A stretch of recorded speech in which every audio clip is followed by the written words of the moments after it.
Lorsqu'on vient au pouvoir, on travaille pour le peuple. Lorsqu'on vient au pouvoir, on travaille à ce que la pauvreté soit réduite. Lorsqu'on vient au pouvoir, hein, on crée des emplois. Hein? On ne supprime pas les emplois. Lorsqu'on vient au pouvoir, je pense qu'on vient pour servir le peuple. On ne vient pas faire ses éloges. Parce que si l'on vient au pouvoir, c'est parce qu'il y a quelque chose à apporter au bas peuple. Donc, on ne vient pas pour jeter le bas peuple en prison. On ne vient pas pour jeter l'enfant des pauvres en prison parce que ils ont osé porter leur voix, ils ont osé dire ce qu'ils pensent, c'est grave. Je pense que l'incompétence se trouve dans ce gouvernement où tous ceux qui avaient fait des détournements, tous ceux qui ont détourné ce pays, il les a tous recrutés dans son gouvernement. Je pense que l'incompétence vraie se trouve dans ce régime et souffrait de tout cela.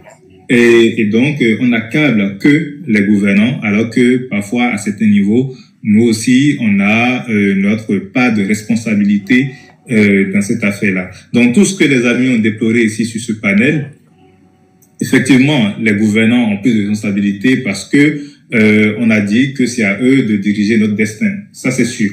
Mais nous aussi, on doit aussi savoir quelle est notre part. Et peut-être que quand on aura corrigé notre part de responsabilité dans cette affaire-là, on pourra maintenant exiger plus d'exemplarité de la part des gouvernants.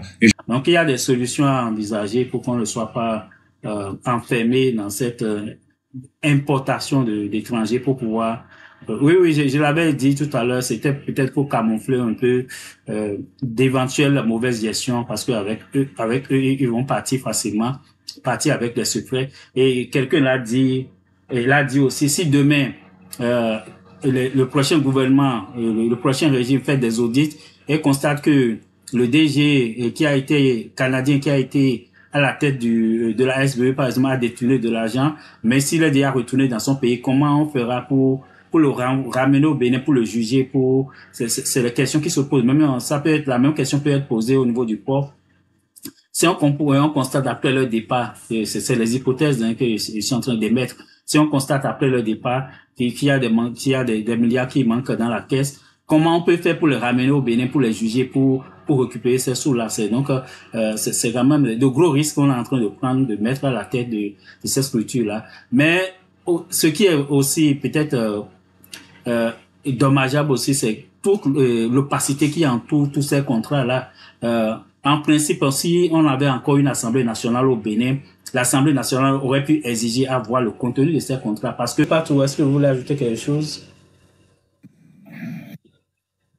Bon, moi, je pense que j'ai déjà dit vraiment l'essentiel. Hein. Tout ce que moi, je souhaite est que vraiment, il faut que les Béninois prennent conscience et que la bataille ne se fasse pas seulement sur les réseaux sociaux et ceux qui s'élèvent pour dire talent, continuité, machin, tout ça là.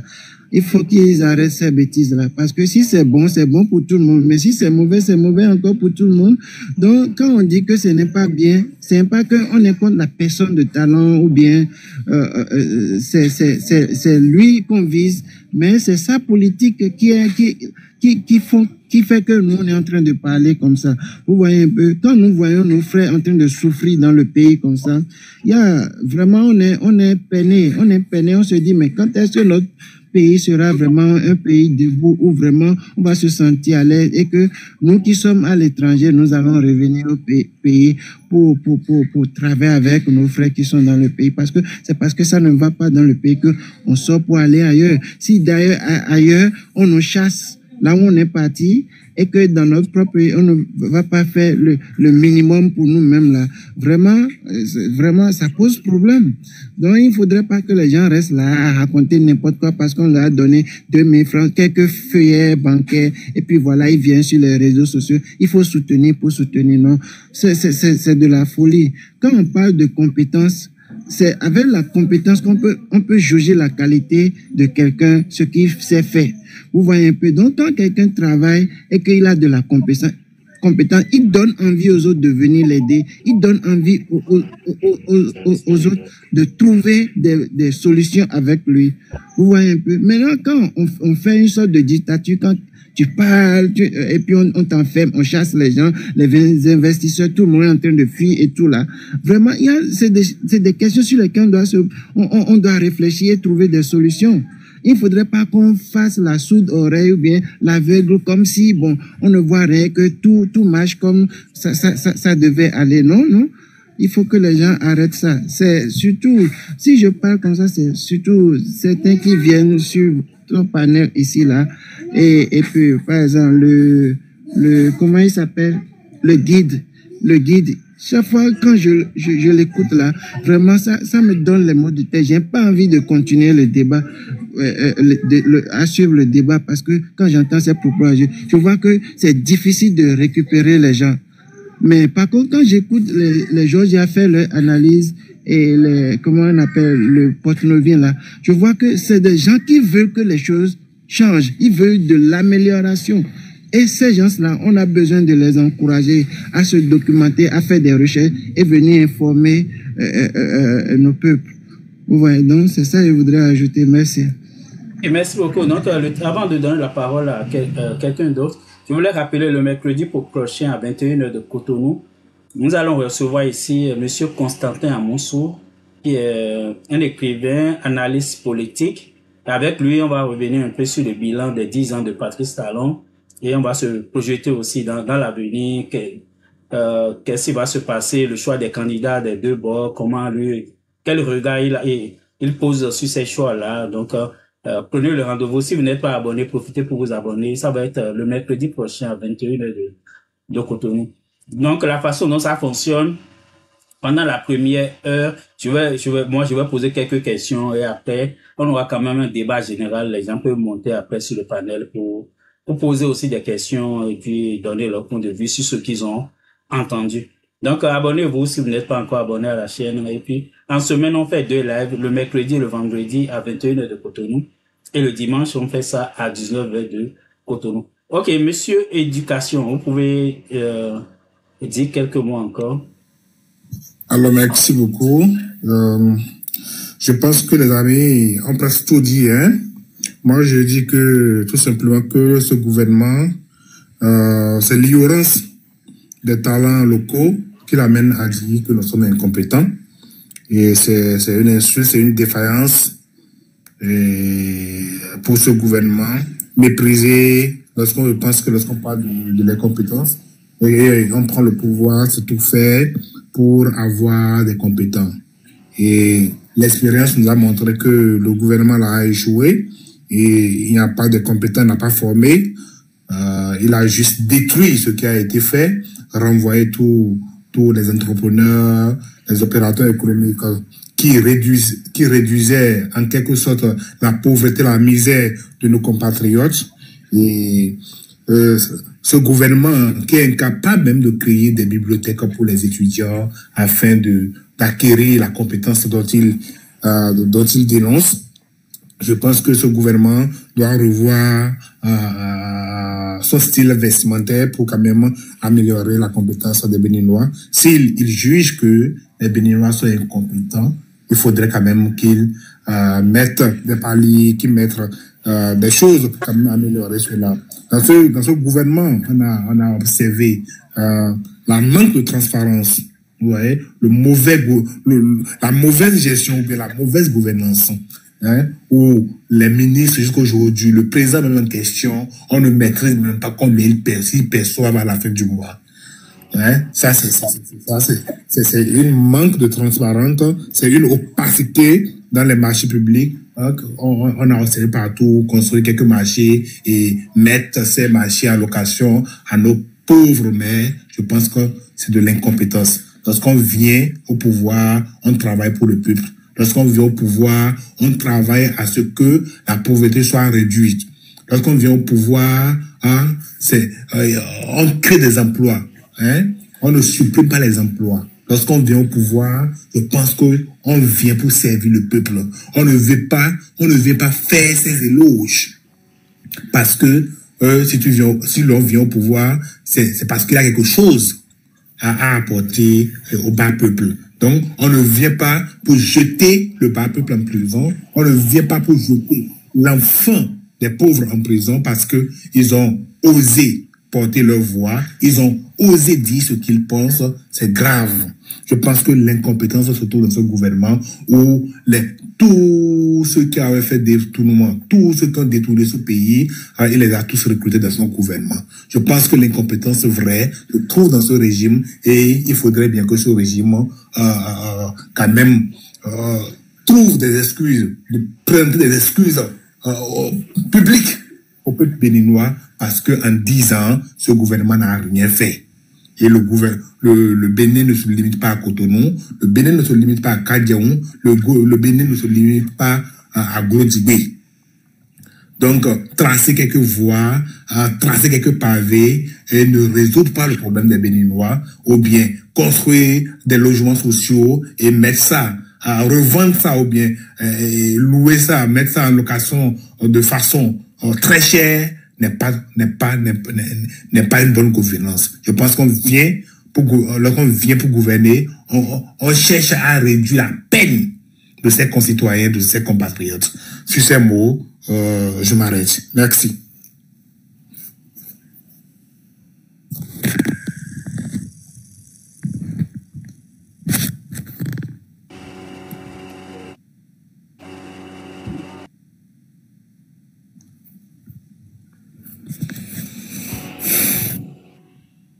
Vous m'avez écouté? Oui. Monsieur Guégué, vous pouvez prendre la parole maintenant. Pour quelques mots encore, oui. J'avais un souci avec mon micro qui avait du mal à s'ouvrir. Merci bien, Biafrica. Alors, parlant toujours de compétences, il y a quand même un lieu qui prépare la compétence et ce lieu-là, c'est l'université.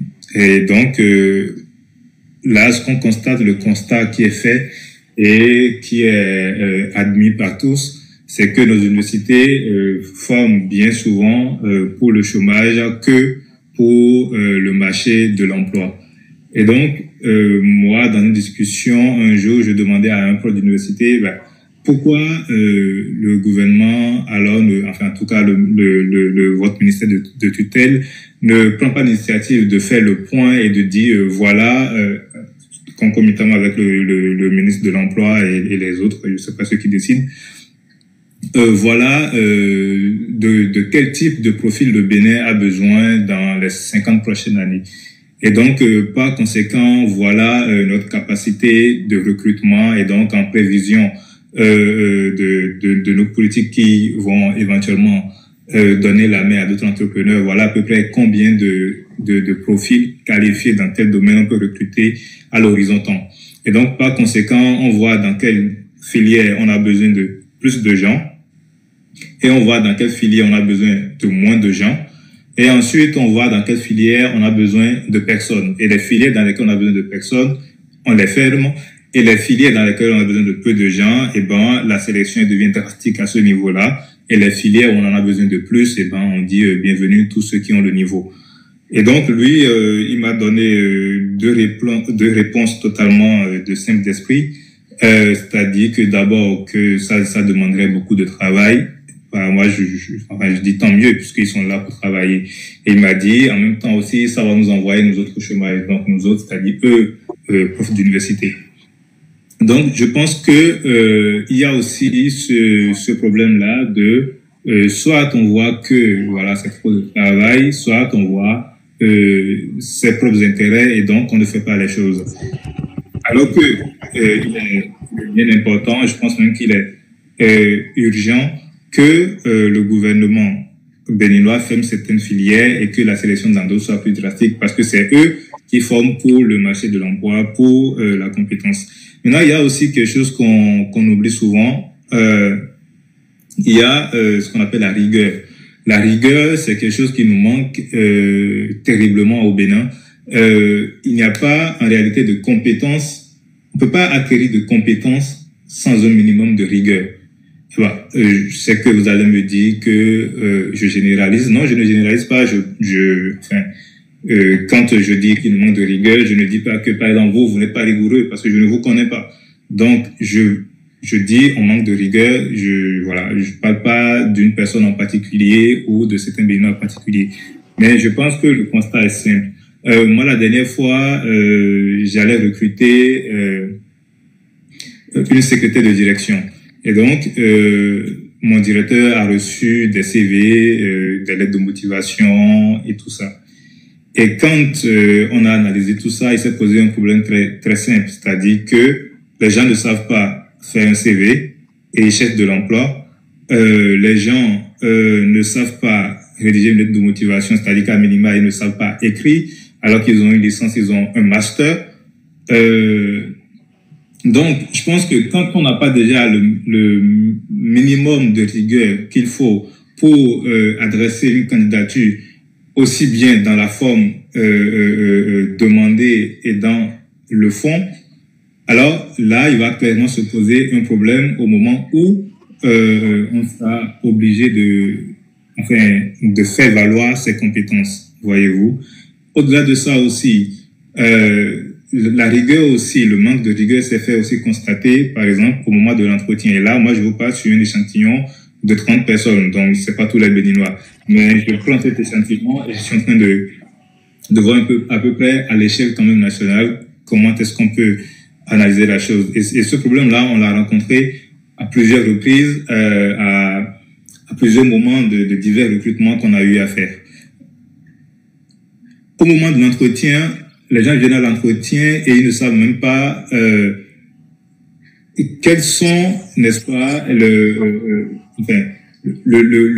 boulot, on va parler en ce thème-là, le boulot pour lequel vous venez candidater, vous ne savez même pas quel est votre, ce qu'on va appeler une fiche métier, la fiche de votre poste, vous ne savez même pas à quoi cela retourne, voyez-vous.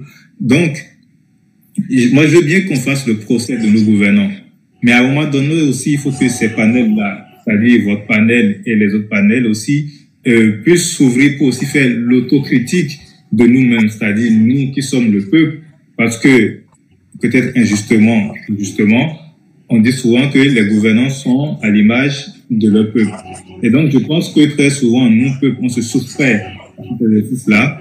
Et donc, on accable que les gouvernants, alors que parfois, à certains niveaux, nous aussi, on a notre part de responsabilité dans cette affaire-là. Donc, tout ce que les amis ont déploré ici sur ce panel, effectivement, les gouvernants ont plus de responsabilité parce que on a dit que c'est à eux de diriger notre destin. Ça, c'est sûr. Mais nous aussi, on doit aussi savoir quelle est notre part. Et peut-être que quand on aura corrigé notre part de responsabilité dans cette affaire-là, on pourra maintenant exiger plus d'exemplarité de la part des gouvernants. Et je pense aussi que quand nous-mêmes, on sera suffisamment rigoureux avec nous-mêmes et que on sera capable de faire voilà nos compétences, en ce moment, je pense que les gouvernants aussi, ils auront peur et parfois il y aura des décisions qu'ils ne pourront pas prendre. Parce que si, par exemple, le régime Talon aujourd'hui prend des décisions qui ne nous plaisent pas, en tout cas à d'autres plus qu'à moi, c'est aussi parce que en face, ils ont un type de population qui n'est pas suffisamment compétent, on va utiliser ce mot-là, pour réagir efficacement. Et voilà, je sais que je vais pas faire l'unanimité quand je le dis, mais je pense que quand un gouvernement a en face de lui une population qui est suffisamment compétent pour agir efficacement, je pense qu'il a un peu de retenue. Et il y a des choses que même si dans sa plus grande folie, il avait envie de faire, je pense que rien que par cette considération-là, il pourra peut-être tempérer un peu. Donc, une fois qu'on a fini, je conclue en disant, une fois qu'on a fini de faire le procès de nos gouvernants, il faut maintenant aussi qu'on fasse nous aussi notre propre autocritique, notre propre procès pour pouvoir avancer dans la bonne direction. Je vous remercie, Biafrica, et bonne soirée à vous et aux autres amis. Ok, donc merci beaucoup, bonne soirée. Oui, Georges, c'est fini le live déjà. C'est fini. Ok, il y a encore Monsieur User, je ne sais pas s'il veut dire 2 ou 3 mots là en 1 minute. Je ne sais pas si nous écoutons toujours notre ami qui avait pris la parole de la République tchèque. Je ne sais pas s'il est toujours là. Oui. Je suis encore là. Ok. Et merci beaucoup. Bon, voilà. C'était juste pour dire que le président, en parlant de désert de compétences, sait de qui il parlait. Lui, il était déjà habitué à fréquenter un certain nombre d'individus, des hommes politiques, d'autres hommes d'affaires, d'autres cadres aussi de l'administration, et il sait comment il s'arrangeait pour avoir ses marchés, il s'arrangeait pour soutenir les hommes politiques et tout et tout. Et je crois, je peux me tromper, hein, mais je crois que c'est à partir de là qu'il a eu cette déduction et puis qu'il est venu de dire que les gens sont compétents. Et dans ce cas, il a raison. Parce qu'il s'adresse quand même à une catégorie de personnes que lui, il connaît très bien. Bon, maintenant, en tant que chef d'État, quand il parle comme ça, bon, les gens se sont sentis un peu frustrés. Et pour ma part, moi, je pense quand même que c'est quelque chose qu'il peut, lui, finir déjà son mandat, on doit essayer quand même de rectifier. Parce que si on veut vraiment développer notre pays, et la première des choses, c'est de permettre à ceux qui ont été formés d'exercer au moins ce qu'ils ont appris. Ça, c'est la première des choses. Sinon, comment on peut acquérir des compétences? C'est fini, ça. Donc, tant qu'on ne va pas passer par là, former les gens et les utiliser, alors là, ça va perdurer. Donc, il va falloir à un moment donné penser à ça et trouver une solution. Donc, en dehors de ça, il va falloir aussi que nous, en tant que Béninois, qu'on essaie quand même de voir comment on peut s'organiser. Aujourd'hui, ces moyens de communication nous permettent au moins de se parler. Alors, même si on est loin l'un de l'autre, les uns des autres, on peut à un moment donné coordonner les choses et voir ce qu'on pourra faire ensemble. Ne fût-ce qu'au moins dresser quelque chose qui va permettre au moins aux dirigeants de s'inspirer de ça. C'est vrai que bon, quand on est au pouvoir, on voit les choses d'une autre manière. Mais à nous aussi de leur mettre un peu la pression, qu'ils sachent qu'on les suit. Voilà. Donc à partir de là, on pourra apporter aussi notre petite contribution à l'édifice. Voilà. Merci beaucoup, Biafrica. Moi, je vous suis quand je suis libre et je suis satisfait aussi de ce qu'on fait. Vous avez souvent aussi des invités qui nous impressionnent et qui nous donnent aussi de nouvelles informations. Et pour cela, je vous remercie. Merci à nos compatriotes qui te soutiennent, hein, Oba, Georgia, Tibus, mais en tout cas, ils sont nombreux quand même, que je vois sur le panel. Et bonne soirée à vous. Et puis, à mercredi, si c'est possible. Ok, merci beaucoup et bonne soirée à vous aussi et à tous les amis qui sont là. Donc, vous pouvez retrouver des extraits de ce live sur ma chaîne YouTube, comme les extraits des anciens lives aussi sont disponibles. Donc, ce soir, on est revenu. L'idée, c'est un peu ce soir de remuer le couteau dans la plaie, parce que la déclaration, le débat a été fait en son temps. Donc, mais si on parle de ce constat-là qui ne faisait même pas l'unanimité en ce moment-là, mais qu'est-ce qui a été fait depuis 2016 jusqu'à en 2025 aujourd'hui?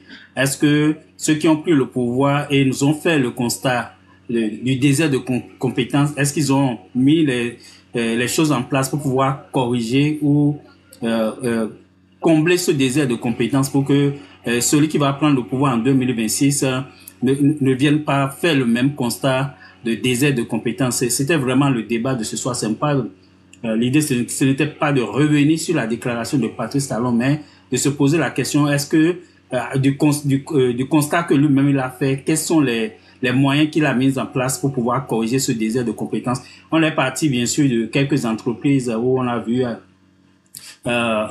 qu'ils ont positionné on va dire des étrangers, des gens qui sont qui ont recruté à l'extérieur, comme l'ANIP, l'Agence nationale d'identification d'identification de personnes. On a parlé du port autonome de Cotonou aussi. On a parlé aussi de la SBEE. Donc, quand on prend l'ANIP, qui était quand même un secteur très sensible parce qu'on parle des données personnelles, et puis qu'on a confié à quelqu'un qui n'est pas béninois, moi, je pense que ces données qui sont tellement sensibles, qui relèvent de la souveraineté du pays, qu'on ne devrait jamais confier ça à un étranger, mais ils l'ont fait quand même. Ça, ce débat, c'est là. Si on prend le cas du port autonome de Cotonou, on a signé un partenariat qui est totalement opaque. Personne n'est au courant de ce partenariat, de ces composants. On ne sait pas si, peut-être personne, mais à part parce que Salon et puis Romia Wadaïn peut-être. Mais après pratiquement 9 ans à la tête du port autonome de Cotonou, le constat est amer aujourd'hui. Le port autonome de Cotonou est parmi les derniers au monde.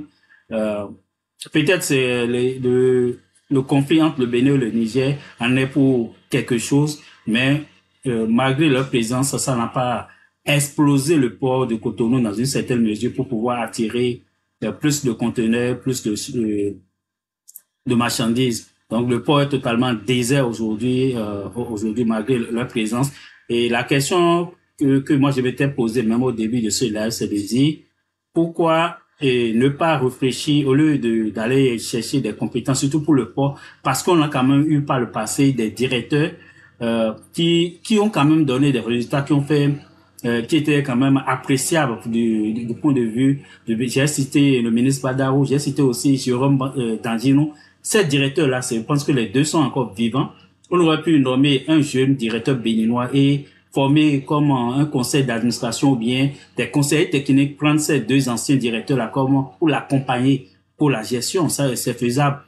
C'est faisable. Si on avait la bonne volonté, si l'idée vraiment est de renflouer ce port-là, de permettre à ce port de contribuer à sa hauteur à l'émergence de l'économie béninoise. Mais ça n'a pas été fait. On a confié ça à des étrangers. Et malheureusement, après pratiquement 10 ans là, on peut se poser la question, est-ce que les experts qui sont venus à la tête de ces grandes entreprises-là, est-ce que ces experts-là ont profité pour former des Béninois, pour que on n'entre pas dans un cercle vicieux, pour que après 2026, on sera obligé toujours d'être à leur service, de continuer par embaucher à l'extérieur. L'idée aurait été en prenant leur service, en payant des milliards pour les avoir ici pendant 3 ans à 5 ans, on puisse passer la main à des Béninois qui auraient servi avec eux, qui ont appris à faire, et puis on aurait pu s'inscrire dans cette dynamique. Mais les gens l'ont dit sur le panel, peut-être l'idée au début, c'est pas de renflouer les caisses. L'idée, ça peut être aussi de travailler avec des étrangers parce qu'on sait que eux peuvent couvrir leurs arrières. On sait que c'est un régime qui a choisi de fonctionner dans l'opacité. Donc, en travaillant avec les étrangers à la tête des structures qui génèrent des milliards, donc c'est plus facile de faire des malversations et de les couvrir facilement avec les étrangers. Mais si c'était les Béninois, ils peuvent bien parler. Non, je ne prends plus les gens sur le panel, on est déjà à la fin. Je suis en train de faire la conclusion. Donc, on est déjà à la fin du live, c'est juste la conclusion. Je reviens sur les éléments que les gens ont abordés pêle-mêle. Donc, on peut faire le constat aujourd'hui qu'on a noté vraiment un déficit profond de formation locale et on peut dire aussi d'appropriation nationale, c'est-à-dire qu'on a amené des experts, mais ces experts-là n'ont pas transmis leurs connaissances à des Béninois. Donc, parce qu'ils sont encore là aujourd'hui, cela veut dire que après 2026, ils seront encore là à continuer à accompagner le Bénin, mais c'est ce qui n'est pas normal. On ne peut pas, en tant que peuple, depuis avec tout ce qu'on a comme cadre au pays, qu'on ne puisse pas former des cadres béninois en 2 à 5 ans pour gérer nos grandes entreprises si on est vraiment de bonne foi. Donc voilà un peu ces éléments-là qu'on peut retenir de ce débat qu'on a fait ce soir. Donc il y a des solutions à envisager pour qu'on ne soit pas enfermé dans cette importation d'étrangers pour pouvoir Oui, je l'avais dit tout à l'heure, c'était peut-être pour camoufler un peu d'éventuelles mauvaises gestions, parce qu'avec eux, ils vont partir facilement, partir avec les secrets. Et quelqu'un l'a dit, et l'a dit aussi, si demain le prochain gouvernement, le prochain régime fait des audits et constate que le DG qui a été canadien, qui a été à la tête de la SBE, par exemple, a détourné de l'argent, mais s'il est déjà retourné dans son pays, comment on fera pour le ramener au Bénin, pour le juger, c'est la question qui se pose. Même, ça peut être, la même question peut être posée au niveau du port. Si on constate après leur départ, c'est les hypothèses que je suis en train d'émettre. Si on constate après leur départ qu'il y a des milliards qui manquent dans la caisse, comment on peut faire pour les ramener au Bénin, pour les juger, pour récupérer ces sous-là? Donc, c'est quand même de gros risques qu'on est en train de prendre, de mettre à la tête de ces structures-là. Mais ce qui est aussi peut-être dommageable aussi, c'est toute l'opacité qui entoure tous ces contrats-là. En principe, si on avait encore une Assemblée nationale au Bénin, l'Assemblée nationale aurait pu exiger à voir le contenu de ces contrats, parce que le Bénin n'appartient pas à Patrice Talon. Le Bénin appartient à tous les Béninois.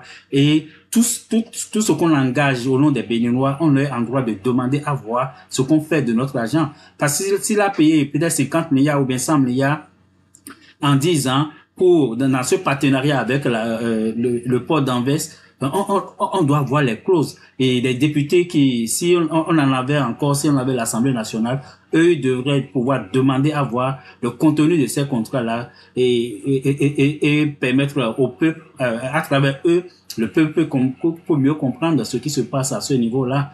Donc, si on a dépensé 100 milliards pour pouvoir les avoir ici au bout de la ligne, on n'en gagne rien.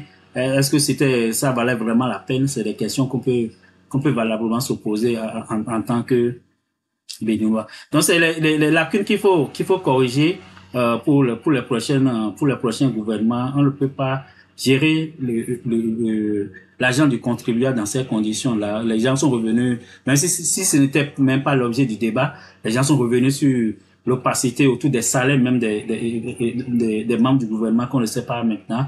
Donc ils sont restés là 10 ans et ils ont pris de l'argent de la caisse de l'État. Personne ne peut savoir combien ils ont pris exactement chaque mois. Cela, c'est la porte ouverte à tout le cafouillage, la porte ouverte à la corruption.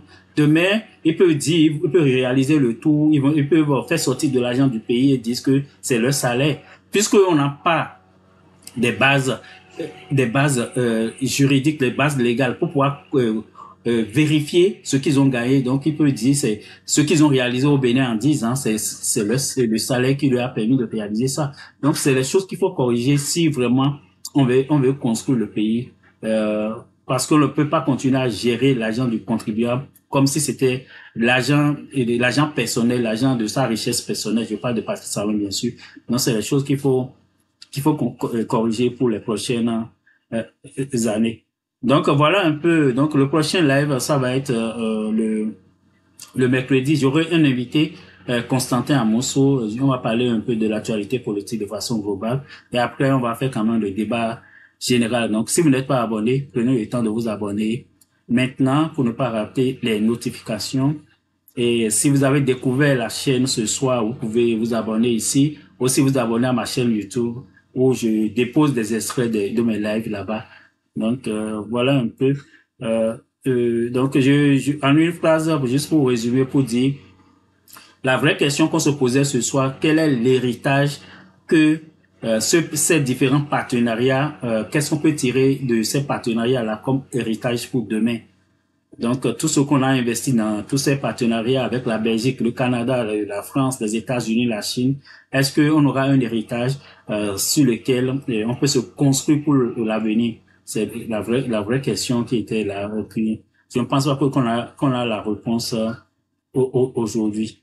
Ok, merci beaucoup. Donc, on se dit à mercredi pour d'autres lives. Et puis, juste,